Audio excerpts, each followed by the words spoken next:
कोहिनूर नाम तो सुना ही होगा। जी हाँ दोस्तों, हम बात कर रहे हैं एक ऐसे बेशकीमती हीरे की जिसको देखकर बड़े से बड़े दिग्गज भी मंत्रमुग्ध हो गए थे। लेकिन वहीं इस हीरे ने न जाने कितने सल्तनतों और साम्राज्यों को बर्बाद किया है।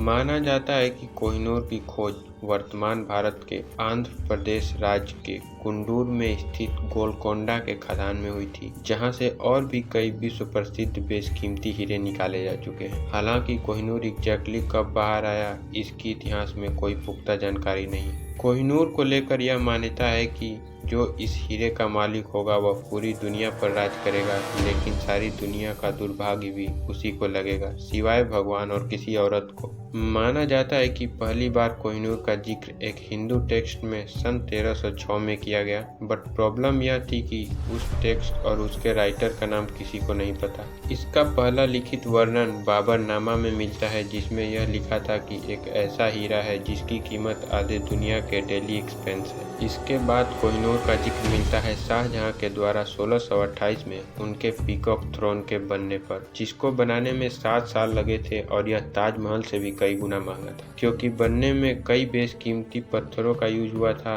जिसमें कि एक कोहिनूर भी था। हालांकि शाहजहां के लिए भी कोहिनूर अभिशाप साबित हुआ। उनकी पसंदीदा वाइफ मुमताज का देहांत हो गया, उन्हें अपने ही बेटे द्वारा बंदी बना लिया गया और उनके साम्राज्य का पतन हो गया। लेकिन इस वक्त तक भी इस हीरे का नाम कोहिनूर नहीं पड़ा था। माना जाता है कि इसका नाम कोहिनूर नादिर शाह ने रखा, जिसका मतलब होता है माउंटेन ऑफ लाइट, यानी कि रोशनी का पहाड़। नादिर शाह के ऊपर भी कोहिनूर का अभिशाप पड़ता है और उसको अपने ही गार्ड द्वारा मार दिया जाता है। इसके बाद समय बीतता गया, कोहिनूर एक सल्तनत से दूसरे सल्तनत पर स्थानांतरित होता गया और सारे इसके ऊपर मालिकाना हक रखने वाले व्यक्तियों को बर्बाद करता गया। किसी के ऊपर रेड लेड गर्म करके डाला गया तो किसी की आंख में गर्म रॉड घुसाया गया, बस इसी एक हीरे के लिए। कई इतिहासकार तो यह भी मानते हैं कि कुछ लोगों को इतनी दर्दनाक सजाएं मिली जिनको बयां नहीं किया जा सकता। इसके बाद कोहिनूर शुजा शाह दुरानी के पास गया। 1809 में शुजा शाह दुरानी महाराजा रंजीत सिंह के यहाँ शरण लेता है और उसके बदले में यह हीरा उन्हें देता है। 1839 में रंजीत सिंह के देहांत के बाद यह हीरा ब्रिटिश के पास चला गया और उन्होंने इसको ब्रिटेन भेज दिया और महारानी विक्टोरिया को सौंप दिया गया और इसके स्थापित होने की बात भी उनको बता दी गई। फिर महारानी विक्टोरिया ने उसको